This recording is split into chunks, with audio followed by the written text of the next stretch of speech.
Hey, my friend, it's Randy, Building Wins Live. And guess what? It's Friday, and you know that because we are going to build some wins yet again together.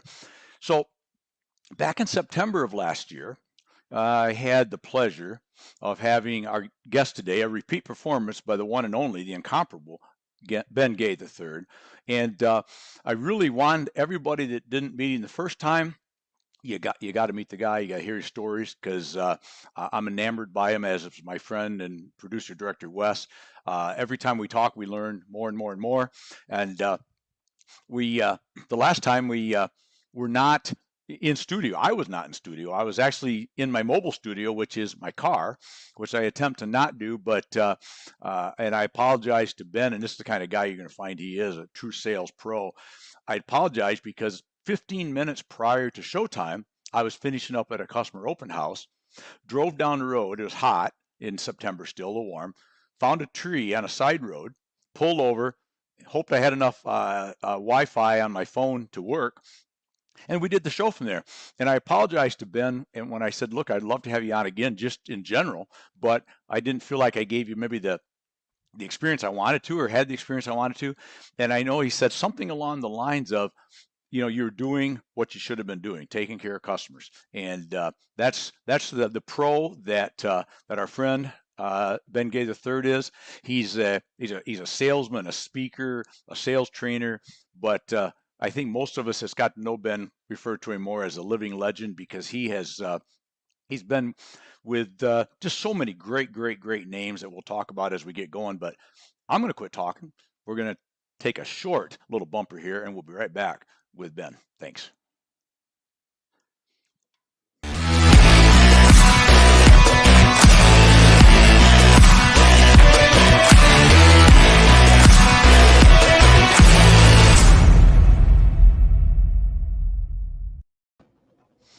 My friend, how are you?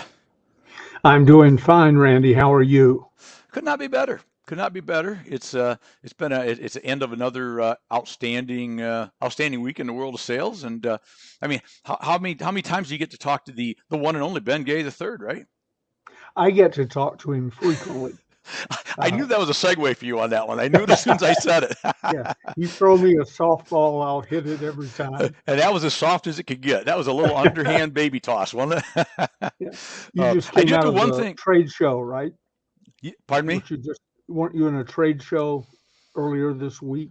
I no, that was last week. Last Was week it I was at last week? one, Okay. and actually this coming week gonna be a fun week. I head out Tuesday morning early, wheels up at 7 a.m. I think from Fort Myers, and I've got an association trade show slash annual meeting, some other customer meets and greets and dinners and lunches and all that kind of fun stuff, and then another customer open house appreciation day on Friday. So yeah, it's another week of Road Warrior Randy doing what I love. Yeah, I was going to say, I can tell you love it when you message me from the road.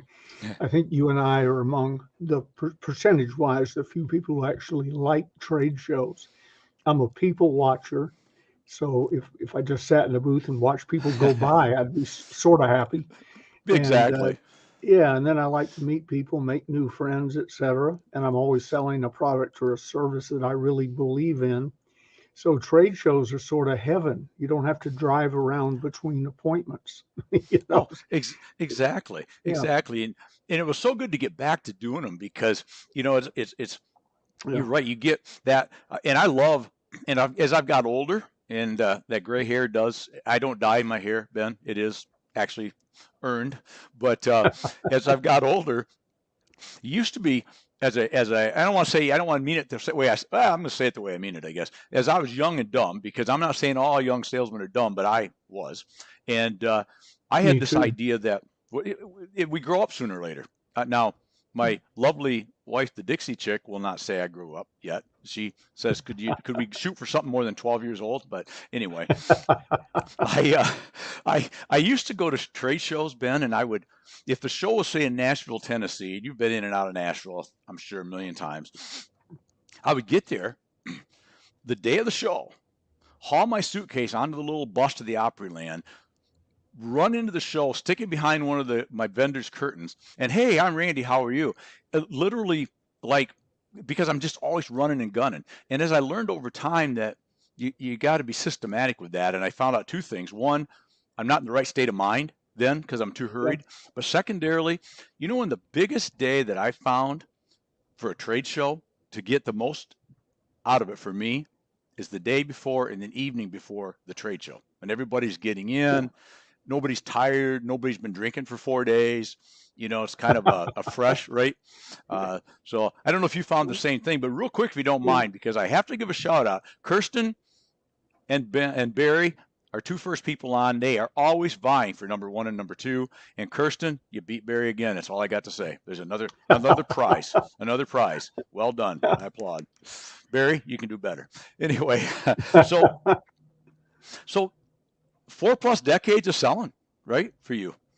5 Are we plus putting decades. 5 now? 5 Well, now. if you go to when I really started selling at 10 and won the citywide championship of selling Krispy Kreme donuts, and then I started Nice. my own business at 14 mowing lawns, but it wasn't me mowing lawns. I had 20, 25 kids doing it for me.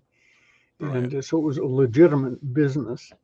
And then I'm going back. I don't remember a time when I wasn't selling, but I got into big money and serious success September 15th, 1965 in Atlanta, Georgia, when Zig Ziglar and I answered the same ad. I had a partner with me, Jimmy Rucker, the best salesman I ever worked with, but I answered the ad and we went, and Zig had answered the ad. And that was the starting point for both of our careers. He was 18 years older than I was. He was in the Navy the day I was born. But Zig had not yet had a big hit. He was still peddling cookware in Columbia, South Carolina. So we went from doing whatever we were doing and making whatever we were making to making $40,000 a month in 1965 dollars. That's about 400,000 a month now. Wow. Almost overnight. Zig literally probably was overnight. It took me a few months to get the message that I had to learn the presentation. So it was a little slower start, but not much. And then we ran head to head for the rest of our careers. That's awesome. So was Zig when you first met him, or did he grow into that over time? Or He grew into it. I tell people lovingly, I knew Zig before he was Saint Zig. okay. When That's he was funny. just a normal human being. Mm-hmm. Exactly. But he got better and better and better. He had his shtick down: biscuits, fleas, and pump handles. Which, by the way, I asked Zig a couple of times, why don't you write, since those are your 3 most famous stories, why don't you write a book called Biscuits, Fleas, and Pump Handles? And I don't remember him ever giving me a straight answer to that. The book I shared with you the other day was originally entitled Biscuits, Fleas, and Pump Handles. This one right here. Yeah. And Was then it he really? changed it to Okay. C at the top. Yeah. I'll be And darned. I didn't realize that. But yeah, I watched him grow into it. The Biscuits, Fleas, and Pump Handles. The pump handle, he had that pump handle he hauled around with him, which I saw Tom doing something the other day. It's now aluminum and shiny, and I'm assuming much lighter weight. When I was with Zig, the deal was I could go to any of his seminars, sit on the front row, take notes, have dinner with him, ask questions, if I carried the pump into the meeting rooms, because he didn't want to be seen hot. It's like having Elvis unload the music van. Oh, And sure. I agreed to that. But in my days, it was a pump from a farm somewhere made out of cast iron. So that was a And real I never, pump that he carried. yeah, Wow. I never weighed it, but it was heavy. Funny story. I grew up on a farm, and down the road a half mile was this guy named Marvin. Long, long, long gone. But they in their kitchen had one of those big, deep kitchen sinks or farmer sink before they became Yeah. popular again now. And they had one of those. So I'd love to go down there. And I always wanted to go in the house and see Marvin, my neighbor. I'm like 10, and he's I felt like he was like a 300 at the time, but he was older. Probably And 40. probably exactly. And he'd always let me pump the well. So he had to pump it for a minute to prime it, right?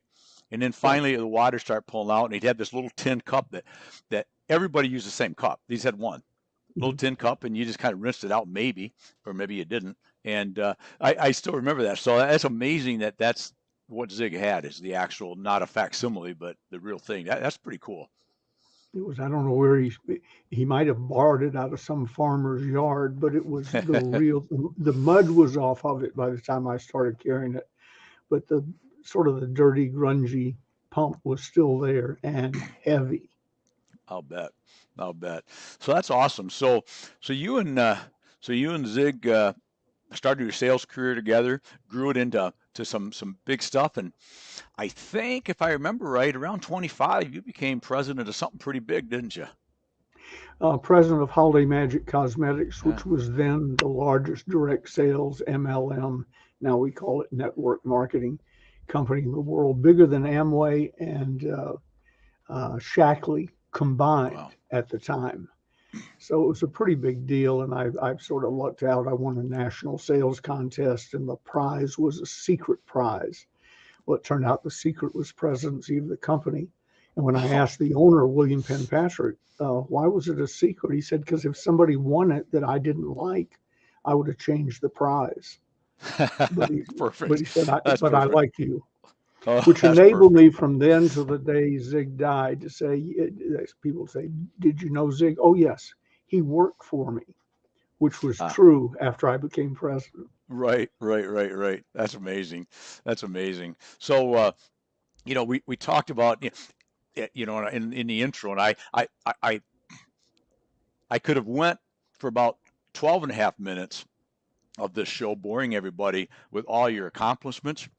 Author, obviously, we're going to talk about that with the Closers series, which, by the way, I'm going to say two things about that. One, I was 26 years old, Ben. I think I was in 1982, which is, I think, that in 82 was about a year or two after you published the book, the first one. Is that about right? Yeah, so Okay. late 70s. Yeah. Okay. I think it was, I'm almost positive it was 26. I was starting to get into sales with my dad. I knew that's what I wanted to do deep down. I didn't know how to do it. I didn't know what I was doing, but that's what I wanted to do. And I remember reading that book at 26, and it stuck with me forever. And I think I told you in the last time we was together on a show that my younger son, who's old now, he's 41, so give you an idea that I'm old, but he when he's done some in-home sales in the metal roofing and remodeling world, when he was doing a lot of sales training, this series was a book that they used for their people to read and talk about. So it's I know firsthand and secondhand, I guess, with my son, right, that this stuff, folks, is the real deal, and it's been a blessing to me over my life to be able to read it, and it's one of those things, as a sales guy at heart. Uh, Having met you and follow you and to get to know you, wow, I mean, that's I don't know, that's like being a baseball player and deciding that you met Mickey Mantle or something, it's that's where you fall into Thank this you. thing. And I'm saying all this because I don't want you to charge me for being on the show, so okay. Yeah, Just kidding. okay. But anyway, but my point of all that was, I realized I could have started as I was writing some notes down, which I don't usually do hardly ever, but I started realizing that I can talk for 12 minutes about all the things you've done, but the author and all the other people we're going to talk about that you've worked with and trained with. But I'm going to guess, and you and I didn't talk about this, so if I'm wrong, I'm sure you'll correct me. Salesman is still the number one title for Ben Gay III. Am I correct? Yeah, number one on my business card, Yep. and it's what I do. I'm either on stage, and with the COVID thing, that got Right. cut back drastically. I was down to only clients who had corporate jets who could Mm, fly them into Placerville and pick me up. perfect. Perfect. But uh, I'm either on stage, and I just do 24 a year now that we're opening up again, or I'm doing one of these, and I'm trimming that back. I'm getting down to good friends like you. I would always do yours, but some Well, of them I are not really appreciate that. worthwhile. And the rest of the time, I'm selling. my products or a client's products or what have you, or testing scripts. I went out yesterday with some scripts in the pre-need cemetery business, funeral business, and Mhm. tested them on some neighbors. They hate to see me coming.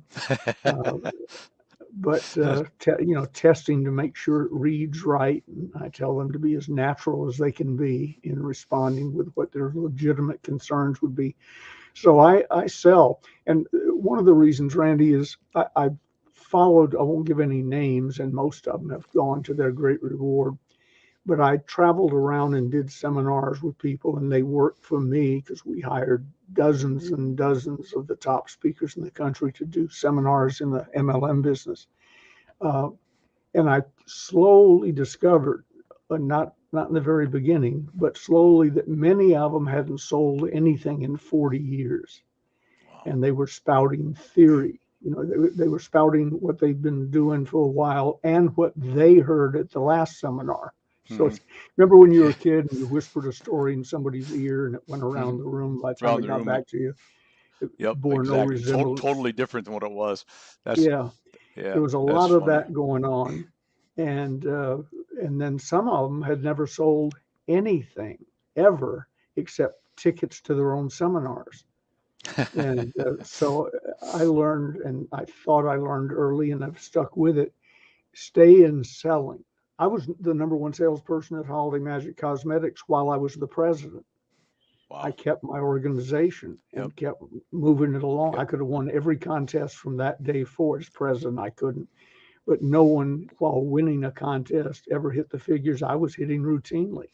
I Mhm. always left my hand in the selling game. So when I tell somebody you should do this, I was probably doing that 45 minutes before that conversation. Sure. Sure. Exactly. Well, and I think that's I want to maybe drill down just a second on that because I think it's such a good point. Is um, a lot of guys or gals, uh, if you ask them who's sales guys here, who are salespeople here, and you're going to have certain people raise their hand, and mostly it's going to be people with some kind of sales in their title, right? Hmm. Maybe the owner gets it right and realizes that he is, but everybody in life is in sales, are they not? Yep, I mean, absolutely. we all three of us here have lovely wives. Uh, that didn't just happen, right? Without us selling the features and benefits, if you will, of being with Wes or being with Randy or being with Ben, right? I mean, if so, we're selling all the time. And this idea that I don't like sales, I don't want to be in sales. Well, maybe you don't want to be in that job. That's fine, but you are in sales. Am I am I off base on that? Absolutely right. I was working with a dentist the other day, and we were talking about setting up what I call the car wash procedure. Somebody comes in, we don't guess what happens next. Just like when you pull your car into a car wash, the same thing happens as happened to the previous car, Right. and so on.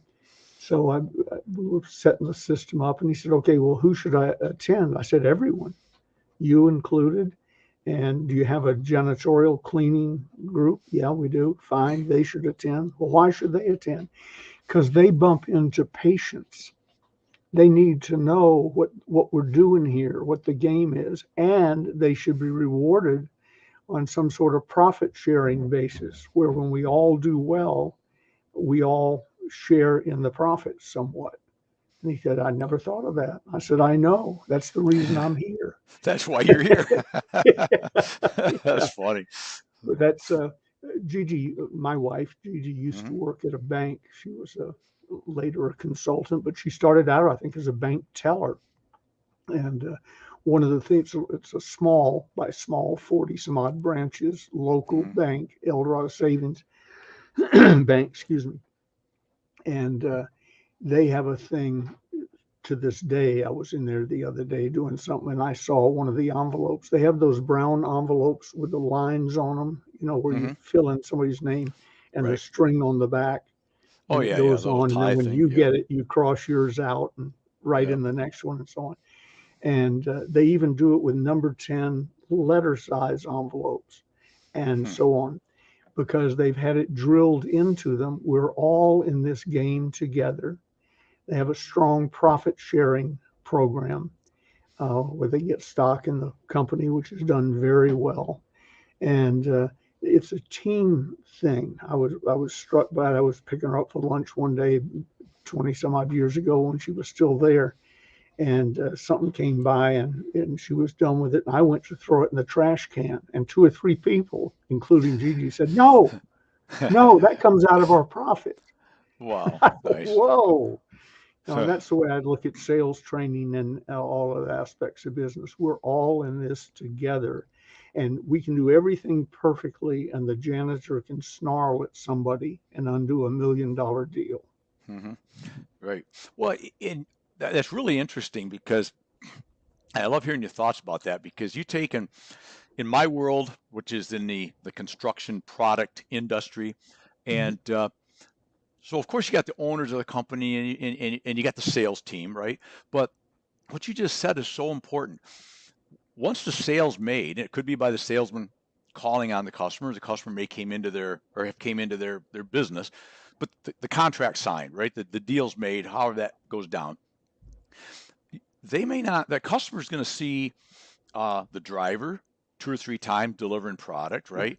They're going to see if it's a construction business, they're going to see that crew for 3 4 days to 3 4 weeks, and all the good that maybe the owner and that salesman, all the goodwill that they did up front, can be blown overnight if you, like you said, if you have a snarly driver that just dumps it where he feels like, doesn't apologize, doesn't greet them, right? I mean, it all that goodwill that you develop goes not only for this customer being pleased and as I think it's God, I want to say I think it's Kenneth Blanchard. I might get the name wrong. That wrote Raving Fans, right?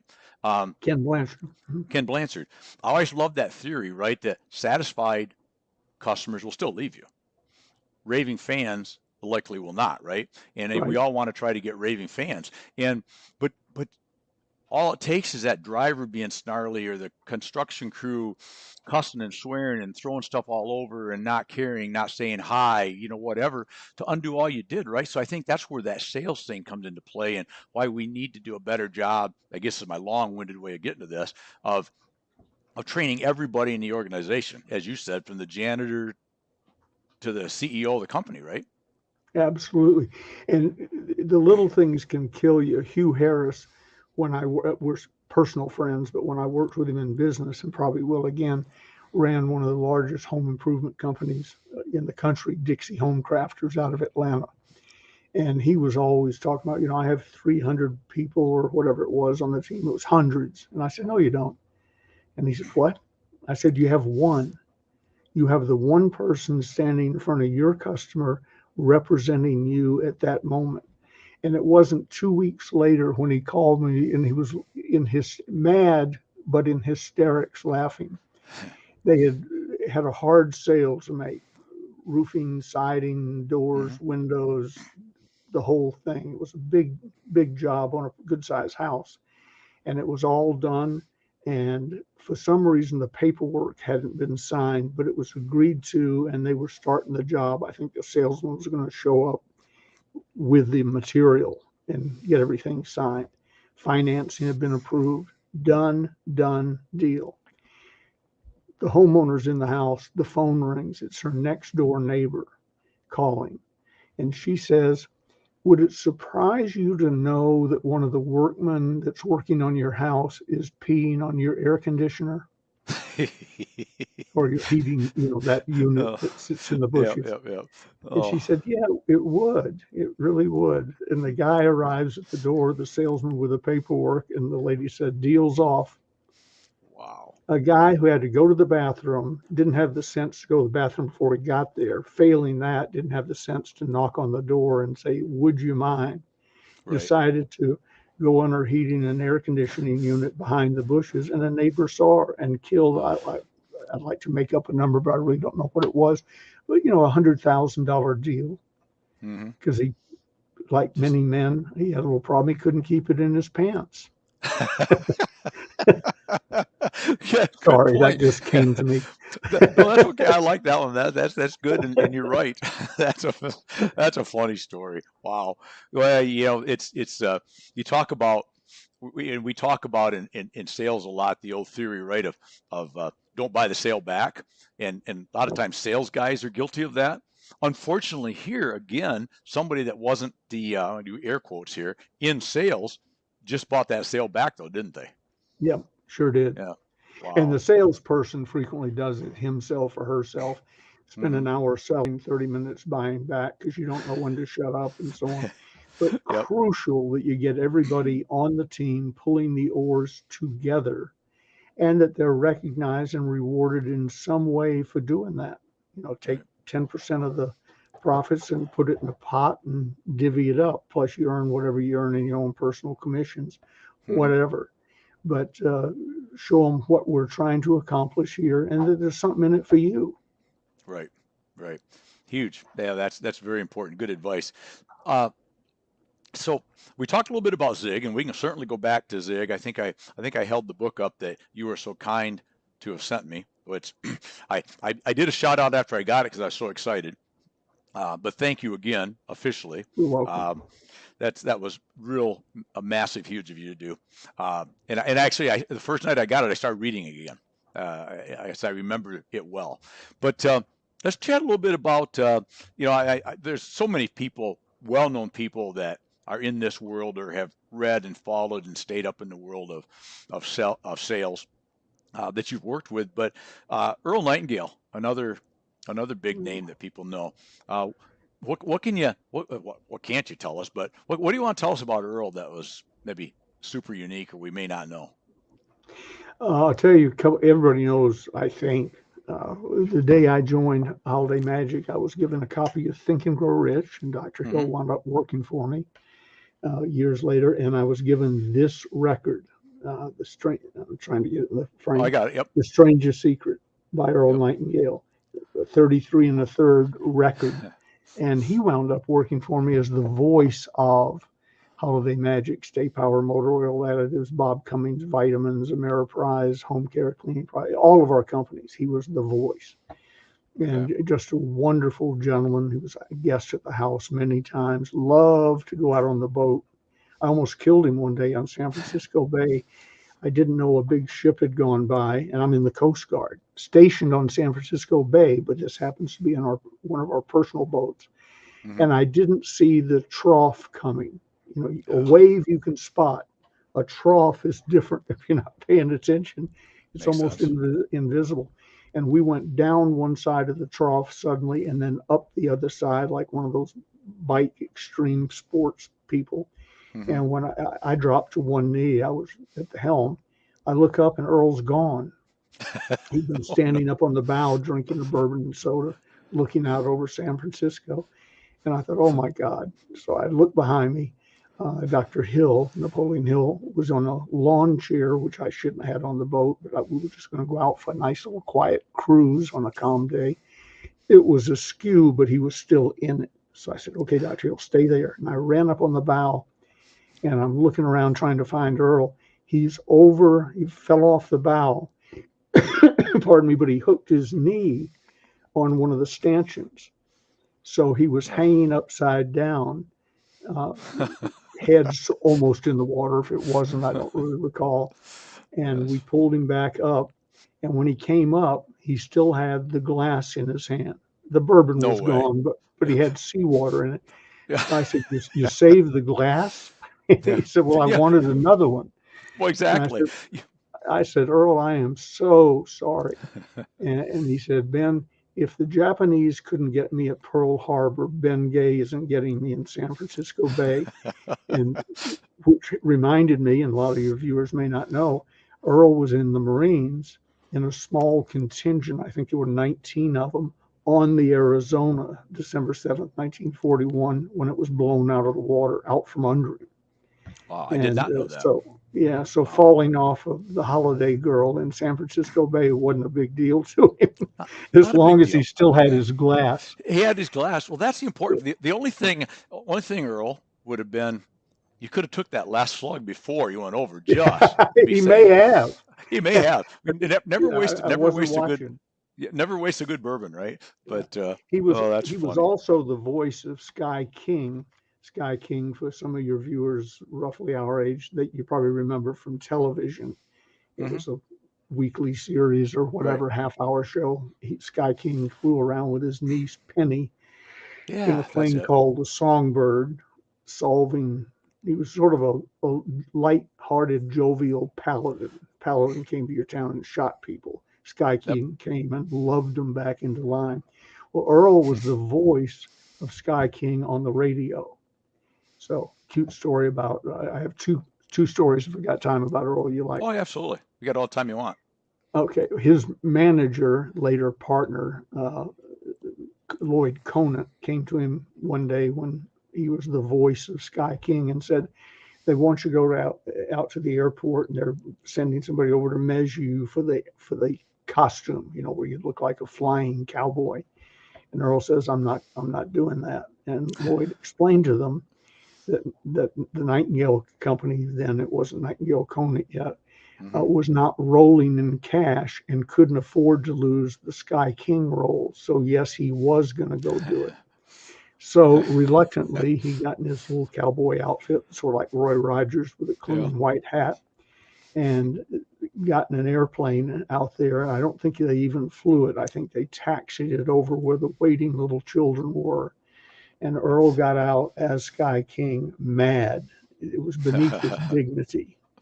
Oh, that's And awesome. gets out and he's standing on the wing, getting ready to go down. And the costume was so authentic, it even had spurs. And he hooked his spurs together. And Sky King slash Earl Nightingale fell on his head off the back of the wing in front of the Oh, adoring children. oh, man. And he said, needless to say, contract or not, that was the last time I was Sky King. Okay. Quick last one. They were trying to sell me. We were their largest customer because we bought tons of The Strangest Secret, his Lead the Field album, the big album, Hmm. and used him in seminars and so on. I go back and they're trying to sell me on using the Flexi records. You remember you could tear them out of a magazine and they Oh, were yeah, yeah. square, Hmm. but the printing, the imprint was round, so you could put them on a record player. The corners wouldn't hit, and you could Right. tear a record out I'd of a forgot magazine. about those until you mentioned them, but yes. Yeah. So Ron and Les Davis, their two vice presidents of sales, are trying to sell me on this idea, and I said, I really don't know. They look flimsy to me. He said, you can't tell the difference. I said, well, play one for me. Well, Earl was, like he was for me, the voice of Beltone hearing aids. And they had just pressed and were sending out, I think the number was 10,000 uh, Evertone, it was called Flexi Records, of Earl doing the Yuletide greeting to the Beltone distributors and Okay. salespeople. Hello, this is Earl Nightingale wishing you a happy whatever. And so they were in the lobby. It didn't take up much space. It was thin, like a 5 sheets of paper. And so they went out and got one, came in and put it down. Let me apologize to the audience in advance. To get the punch of the story, you're going to have to hear what Earl said. That's all. We got to hear it. They put the Flexi record on the record player. Hello, this is Earl Nightingale. And he had, by the way, just like Sky King, he'd refused to read it when he cold read it the first time. He said, this is icky, gooey, and stupid. I'm not going to do it.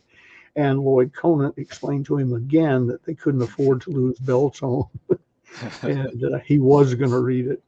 So, hello, this is Earl Nightingale with Beltone hearing aids, and this is your Christmas message or whatever. And may the fairies come down and sprinkle dust on you and all this stuff Earl couldn't stand.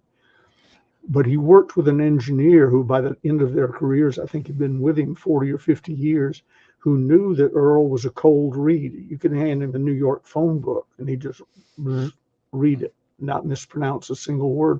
So the engineer admitted to me that he'd gotten sloppy. When Earl stood up, he hit the stop button and off it went to print because he didn't have to listen to every single word of every commercial or whatever. Right. And so it gets down near the end. Again, this is Earl Nightingale wishing you and your family a wonderful Christmas, Yuletide greetings. Jesus Christ, what a crock of shit. That was on 10,000 records, Oh, postage stamp, ready to that- go out the door. oh And my. Ron or Les, somebody jumped up and threw their body over the record player like that would solve the problem. The problem was out in the lobby with the Exactly. 10,000 Oh, copies. that's So, funny. pardon me, Hmm. one night we're having dinner and Earl's telling the story. He was not happy at the time, but as time went on, he saw the humor in it. And he said, "Thank God they got all the copies." And I said, "Actually, they didn't, Earl."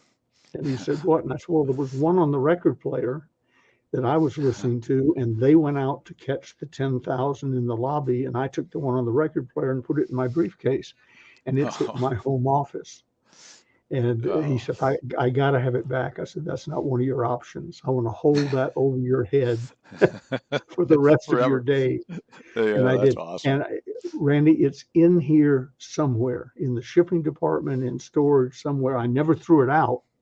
So maybe my uh, in-laws and whoever they are, the people that stick around and sell your stuff after you're gone, somebody may find it and they may not realize the value of it. Oh, I wouldn't. that'd be amazing. Yeah, if I had it in my hand, I wouldn't sell it for $100,000. Right. Oh, that's classic. That's Yeah. classic right there. That's funny. That's funny. That's a great story. Thank you for sharing that. It's great to hear these stories of people that, so many of us, grew up with, right? These Hmm. guys. I remember the Nightingale Conant Company. I used to buy their little um, I mean, I can date myself all the way back to the 8-track, but I definitely had the cassettes, right? And I remember buying the Nightingale Conant uh, cassette series. You open it up, right? That little plastic case, and there's 8 or Right. 10 or whatever there is, and Yeah. get one and stick it in, and then I was so excited. And then we all know what happened to cassettes, right? They'd always notorious for getting stuck in your little cassette machine. Right. One time, I couldn't get it out. I was having trouble, and my dad decided to come help me, and and he starts playing. I said, "No, no, no, no, no." I ended up tearing the whole cassette machine apart and never got it back together right because I was petrified that he was going to tear the tape. Right Yeah. now, thinking back, now we probably in the day could just taped it together and you'd have had a little, bloop, and went right on, right? Yeah. But that just And you I really stick a valued those. pencil, the little wheels, remember, Oh yeah, yeah, in the yeah. you'd stick a Whoops. pencil in it and twist to try and Yeah, get it put to it in go like back. that, Yeah. twist it back and forth. Yeah, that was called rewind back in the day. Yeah. Earl Yeah. called that in the Strangest Secret movie, he talks about it like this great breakthrough, which it was, but he holds up a cassette. And this made it education, motivation available to the masses. And he used to call it, when you put them in your car, which is where many of us listen to Hmm. him, he called that a university on wheels. Oh, nice, perfect, Yeah. While perfect. driving Oh, it around, you was. could learn anything you wanted. Oh, exactly. Isn't it Yeah. amazing how far we've came in not that many years to where now, what have we got in any given day on your little iPhone? You could find 2 million podcasts or something, right? You could Right. find almost anything you ever want to hear if you know where to look or look long enough. But uh, okay, so we talked about the fact that Dr. Hill never went off the boat. He was still in his chair. You were still Uh, there. that's never missed a beat apparently. What's your favorite one or two Dr. Napoleon Hill stories? Well, it was usually some little comment. I could laugh and say snide. They really weren't snide, but he told me when we got together, he said, "Here's the deal. Uh, when I'm in a meeting and so on, we quickly established he could go anywhere in the building, anytime. He didn't have to knock on a door, go in any place. And his deal was, and I'll sit quietly and take notes. I think he wrote 2 or 3 books on the end of my desk, like it's a long conference table, because he was always writing if he wasn't talking. And so when people would come in, or a meeting would go on and so on, he wouldn't say a word. And if he had something constructive to tell me, it would start when the door clicked. Last person out, door goes click, and his head would Hmm. come up. And he would Really? tell me the little nugget that he got out of that Yeah. meeting that I should know. One of them was Ray Considine, and a great writer and old friend of mine, and somebody else was sitting there, and Wade Cannon, a human behavioral scientist friend. Ray is reading some copy I had written, and I was paying him to mark it up and Mhm. so on. And when he finished, and as they were leaving, he said something along the lines of, "Ben, you really like exclamation marks, don't you?" And I said, "Yeah, I sure do. You know, the pepper and the salt of writing, and you punch up Mhm. things." And he says, "Ah, okay." And went on to something else. And then they left, went to lunch or went home. And as the door went click, Dr. Hill looked up and said, "Ben, that wasn't a compliment." He Oh, was telling me you can't scream every sentence. After a everything. while, it becomes meaningless. Oh, that's And funny. he was in a long meeting. He'd been in several of them. You know, he would come and go. He wasn't in the building full time. He still lived in South Carolina. But by coincidence, he was in a series of meetings over several weeks about putting together a new men's cosmetic line that we called High Tides, which was sort of clever and with all the stuff. Mhm. And so we finished, you know, the purchasing guy, the buyer is there, the art people are there, the lawyers are there, everybody's around this big table. Dr. Hill's down at the end. And I said, "All right, well, we'll meet back here, you know, next Thursday at noon. Everybody going to be in town on Thursday." "Oh, yeah." So they leave. And he said, "Ben, what are you, you know, click. Ben, what are you going to know next week that you don't know now and haven't known for several weeks?" And I said, "Well, I don't know. We're just sort of making sure we're ready." He said, "Ben, you're dithering. Take Dithering. action." Old fashioned word, but he was an Yep. old guy. I was Yep. Yep. 25. He was 84 the day we met. Really. Biologically, he could have been my great grandfather. But Right. Ben, you're dithering.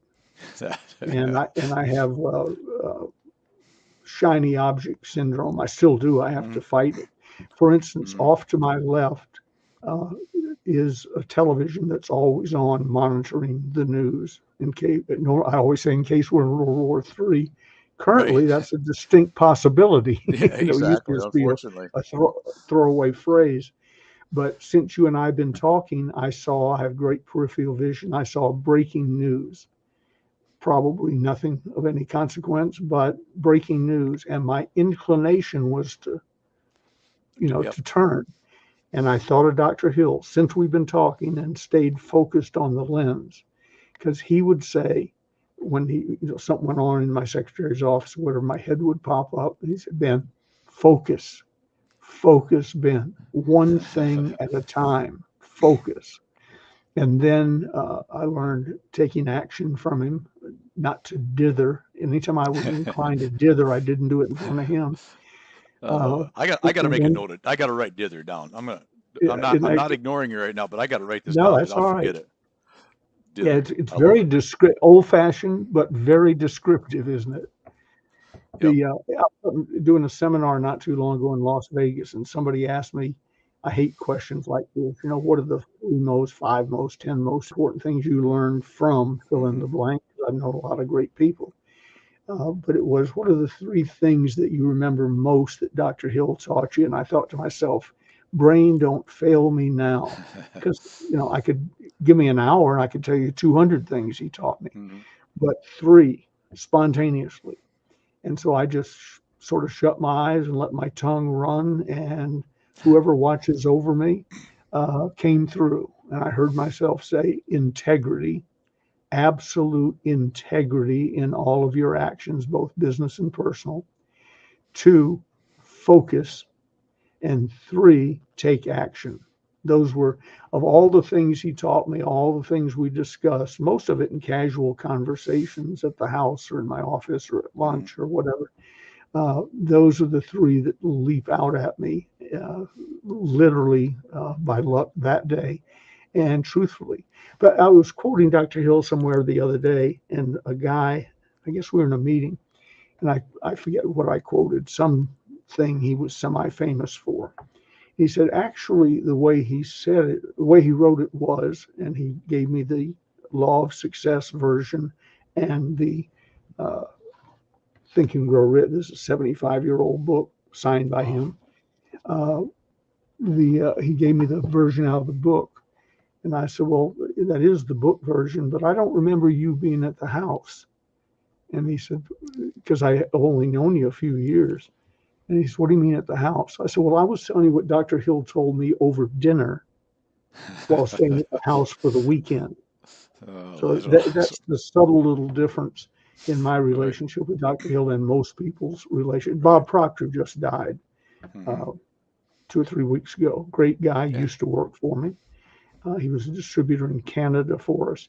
He made a career out of teaching how to Think and Grow Rich, and he knew it backwards and forwards, probably better than I could possibly know. I read it several times early on, and then once a year for a while, and I don't think I've read it in a year or two. But he made a career out of it, and sometimes he would say, quote something that wasn't exactly according to my memory. And remember, oh, mine was over lunch. His was in a book he bought in a bookstore. And that Right. it really gives you a different perspective. Like Earl Nightingale, if all I heard was the strangest secret, I would think he was God. But I knew him as a person who had Hmm. gone bankrupt, he told me, personally, corporately, or something 3 times before I Wow. met him. Oh. That puts a little different spin on it. Doubling back to Earl for just a second.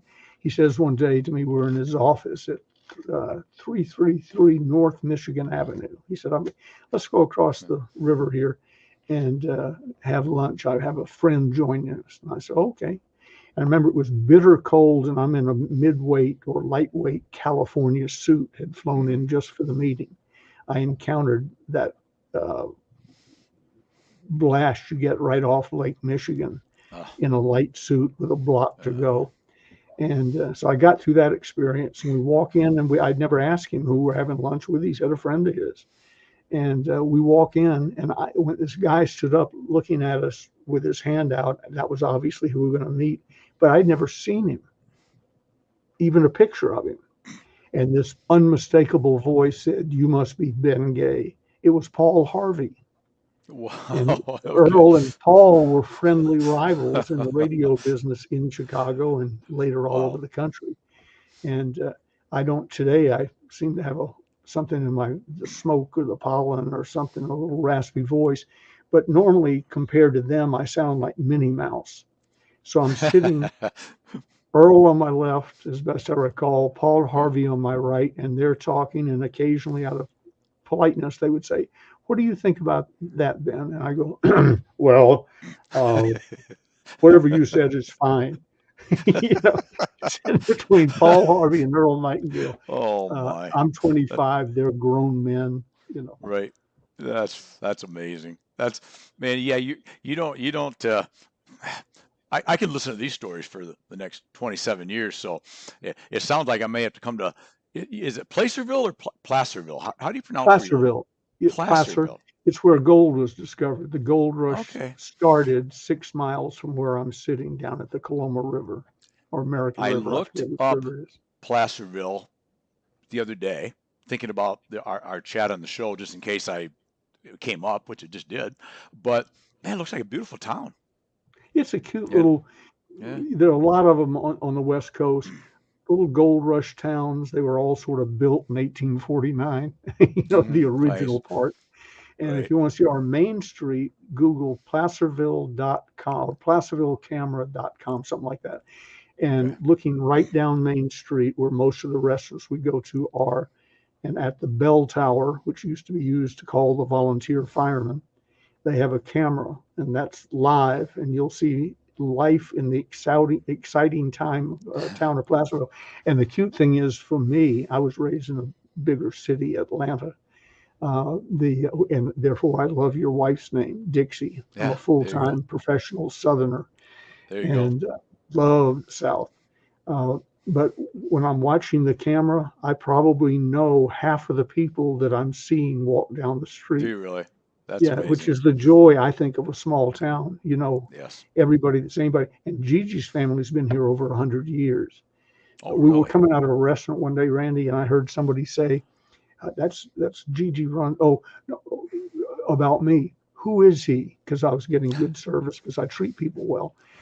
Who is he? And the other voice said, "He's Gigi Ronzoni's husband, and we don't know what he does." Because when Gigi and I got together, our deal was no more 300 speeches a year, just 24 was what we negotiated down to. Okay. No more than 3 in any one month. No local clients. And when you're looking on that camera, you'll see that that wasn't a big loss to give up no local clients. They can have them. And no Yeah. speeches within 50 miles of home. Okay. And I said, how far away is Lake Tahoe? And she said, it's 60 miles right up the highway. I said, 60? Good deal. We're done. We're good. Let's get married. That's funny. And how long ago was that, Ben, if you don't mind my asking? I moved here to open the call center industry in 1976. So what does that be? Okay. 45 years. I've been here 45 years. Her Okay. family's been here, as I said, over Yeah. 100. Yeah. It looked like a beautiful area. Like I said, and and that's between South Lake Tahoe and Sacramento. Sacramento. Yeah. Yeah, Okay. I can see Tahoe. Still got to go down the hill to it, but I can see Lake Tahoe at the first ski resort in about 40 minutes where I'm sitting, and I can be in Sacramento in about the same time. Oh, okay. Perfect. Perfect spot. Perfect spot. Well, man, this has been absolutely incredible as always. Wes, I see you're not taking a nap. I see. Anything for our friend that you'd like to pop on and ask? He forgot the first time, Ben, when we did our first show together. You can pop on, Uh, Wes, if you want. First time we did our show together. And well, two things I'm going to say about Wes. Because the dithering just came in and I get to use it. I'm so excited. He didn't use the word dithering because I don't think either of us have ever heard this before. But I am going to use it in a post this weekend just because I love it so much. oh, good. I will attribute it to you, my friend. But we talked about doing this, right? It was what, November, Wes, maybe a year ago. Yeah. So, and we put all the stuff together, and I'd never done this sort of thing. And I remember one time I'm starting to drag my feet a little, right? And well, I know you got to get bumpers together and you got stuff. Let's not do the 2nd of January. We can do the 20th. Or he goes, I'm booking it online right now. We're doing it the 2nd. Be ready. And so I did. He could have used the word dither. Do not dither any longer. Whoa, we Yeah, are? that would. Huh? Now? Yeah, yeah. He said we're going live in 5, 4, 3. But that was one of the defining moments in this relationship. And maybe I know Wes has got something, but what just made me think about it. It's popped up, so stay here, Wes. But Wes and I have become buddies, pals, brothers, friends. And in addition to the fact that he produces and directs this show and does such a great job is just secondary to me anymore. Sure But does. the funny thing is we look at where we came from, you and I, old school road warriors, right? And how we used to do things to where we are today. And I would just love maybe 2 minutes or so of your time if you could, and then I want Wes to ask whatever he wants. But I'd love to hear your take on the old versus the new versus stuff we're doing now that none of us would have done this 5 years ago, let alone 10, 15 years ago. Mhm. How is all this technology and all this virtual and all these new abilities to do things? I guess just your open-ended question. What's your thoughts on that? In selling, nothing has changed, but the sheepdogs are faster. If you're a shepherd and you got a herd, we used to get Yep. in our car and drive around and herd them up one at a time and take them down to the hotel and so on. I've given 5,000 paid appearances, probably another 5,000 to service organizations, and when I worked at San Quentin and so on. It took me 55 years to be able to say with confidence that I'd given 5,000 paid appearances and shaken hands, or at least they were in the room. I could have shaken hands with about 2.5 million people. live, face to face. Hmm. Well, Randy, Wes, us three, we can talk to 2.5 million people today with a few days planning. Hmm. And I've often thought this is a good example of my father who died 50 years ago, a very successful businessman. If he walked in here right now, and so we had the second television set in Atlanta, Georgia, because the Okay. RCA vice president lived next door. He got the first one, we got the Perfect. second. We had a television before there was a channel. We had to wait a few weeks for it to come on. If he Place to walked sit in a here plant, right? now, You could put a plant holder. It's a plant yeah, holder it for a was while. a plant holder. It was a plant holder even after the television because it was big and black and white.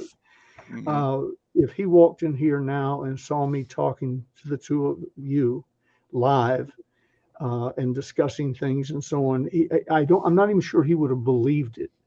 And Hmm. then if my ever-present cell phone went off in my pocket Hmm. and I answered it, he'd go, "What's that?" He was alive when I didn't, but I almost bought one of those old car phones. They were new at the time, $3,500 back then. I don't know what that would be now. And it filled up the whole trunk. And in San Francisco, there were only 9 lines in Marin County, San Francisco. So if there were nine Wow. people on the phone already, you couldn't make a call. And when he did the demonstration in my driveway on top of a little mountain overlooking San Francisco Bay, it had to be the best reception you could have. He couldn't make a connection when there was a line. So Dad saw the beginning of that, but he never saw or could have imagined a cell phone. He couldn't have imagined this. Uh, Right. but other than that, it's the same. You can just Hmm. reach more people Right. faster and easier. It's like when I established the call center industry. People said, "What's different?" I said, "I don't have to get in my car and drive all over the countryside to talk to people anymore. You Right. phone them, and if the presentation doesn't go well, every one of these phones has a delete button or hang up button, whatever it was Hmm. red. So when things Yep. aren't going well and you don't see any way to save it, you go blip, and you're talking to somebody new 15 seconds later. Well, today Right. you don't even have to do that much. So that's amazing. It's easier to do. And the technical stuff, Wes, in addition to being a great talent on his own, I've seen him bail you out numerous times, just Yes. like Gigi bails me out. Yes. "Hey, honey, Yeah. that's not doing what it's supposed to be doing or Right. whatever." Right. So I, the technical stuff is important and more complicated. But for those of us who just talk for a living or write, uh, we did, I just approved the closers part 5 mm, yesterday or the day before. I've never met my co-author.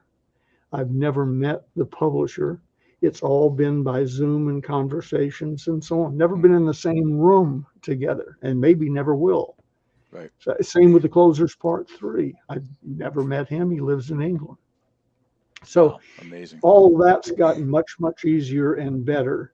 But when the rubber meets the road, and whether it's by text, direct mail, email, Zoom, in person, selling is selling. They still want to know what's in it for me. I don't care what they say. What they want to know is what's in it for me. Why should I take make up a figure, $100 in my pocket and exchange it for your widget? That widget has to be worth more than $100 in my mind, or we're not going to make the transaction. And that was what the Yankee peddlers were doing 300 years ago. It's what the silk traders were doing all over the world 1,000 years ago. Nothing's changed. But I see more people in a day than the silk trader saw in his lifetime. Right. Yep. Good point. Awesome point. Beautiful. Wes?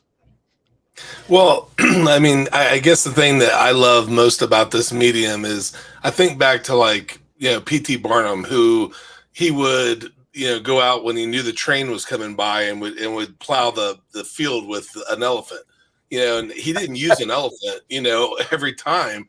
He did it because the train was coming by and he knew the word was going to, get back to the city that, oh my gosh, P.T. Barnum, Barnum uses an elephant to, plow his fields. And, Randy and I have brought this up so many times, and that is the Reverend Billy Graham, using this medium I hear 'em. and yeah, and not necessarily this medium, but going to a stadium as opposed to just a church and saving, Television. exactly. And so I love the fact, most of all, being able to come on here and do this stuff is amazing. But I think probably one of the most neat things about it is, and Ben, I can't give you enough, kudos. Not only, the books that you, sent Randy and I signed, but the time that you take to meet new people. And, we edify you and we say, you got to meet Ben. And then all of a sudden, that person's sharing you're sharing them. And I was just telling my wife upstairs, I played a clip from the last show that you were on with Randy and I talking about Charles Manson and, using, how to win friends and influence people for the way he decided to use it versus how we would decide to use it. And she was just enamored, with you. And I think that the neatest thing is I told her, I said, other than your mom, and my mom just passed, or she would have been one of them. But I said, other than my mom and Randy, or your mom and Randy, I said, Ben is probably the top 5 of people to go and comment on one of my posts. You may only put a heart, you may put a, Indeed or whatever you may put, but but you do it, and that's something that the edification is one thing, but you truly care. And, I know that it's so old and it's cliche, but the cliche stuff that are true. And that is, people don't care, that what until they know that you care, and right. You care, and I love that. And I just think that, I hope that you take your vitamins and you are, watching yourself when you get on steps, because, we're not ready to lose you, buddy. I mean, I absolutely love you. I think you're just a great guy, and I thank you for everything that you do. Well, bless you. That's very kind of you, and I respect your opinion. So it really means a lot to me. Take vitamins and so on. Somebody said to somebody the other day within earshot of me, they said it to Gigi, I think at a dinner, is Ben ever going to retire? She said, not as long as I can prop him up in front of that camera. Exactly. You can't see the wheelchair from where you're sitting. But well, the other thing is you're doing what you love, right? Yeah. I said to Gigi one time years ago when we first got married, and the California, the Nationwide or something, the lotto thing had gotten to almost $1 billion. And she went and bought 5 tickets with the anticipated result, nothing. But if you're not in, you can't win. But as we came back to the house, she said, what if we win? How would our life change? And I said, we have almost everything we want. I think I would go to the office and write the next newsletter. I'm already doing. George Burns, the old comedian, was asked one time when he was going to retire, and he said, to what? Yeah. He liked going on stage. He liked the adulation. He loved the applause and so on. So retire, go home and sit with Gracie and do nothing. It wasn't in the cards. Exactly. Amazing. Awesome. Well, Ben, wow. Thank you.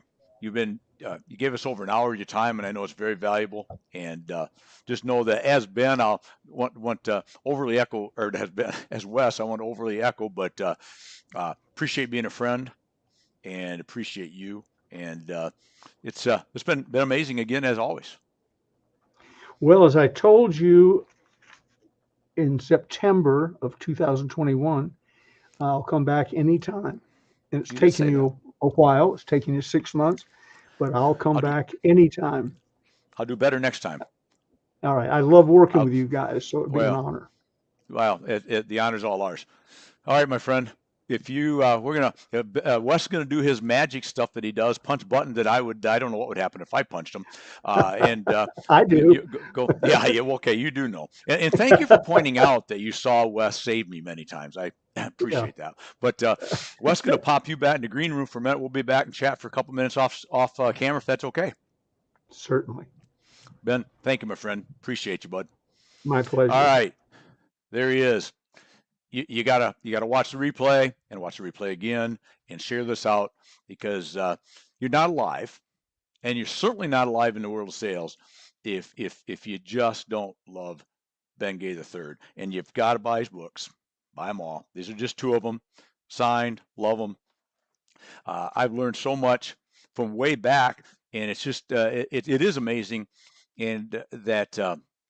It's like being I think I can't remember if I said this on air or not. I might have said it to Ben off air, but it's like being a sort of good baseball player and then finally meeting Mickey Mantle, and then you and Mickey are become friends, and that's really what it's been like with Ben is that's how big he is in this world and how big he's been in my life for a long time, and it's just thrilling now to actually have him in my life as a friend. So Ben, I know you're still back there listening because I can see you. Don't be doing anything wrong. Thank you very much for being on today. So what are we going to do next week? Next week is a hashtag. Next week actually is a Randy trifecta. It's a hashtag Road Warrior Randy because I'm on the road all week. It's a hashtag Showtime Randy because I'm going to be doing a couple shows next week. And as always, it's hashtag Go Time because that's what we do, right? We go. And so next week you're going to see a lot of me from a lot of different spots. I love to chat from on site, on location, chat with customers, friends, people. But on Friday, we're going to have another show because we're going to build wins. That's easy for me to say every day, but we're going to build wins together on Building Wins Live next Friday, same time, Eastern. I'm going to be on location, but I will be talking to Ken Walls. Ken is a great guy. There he is.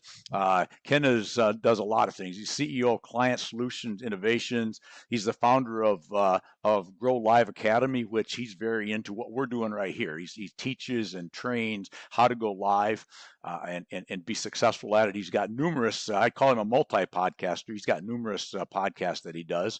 I can't go more than about 4 hours a day, and it pops up with Ken Walls is live again, and a best-selling author. So he's going to be an entertaining, fun chat next week.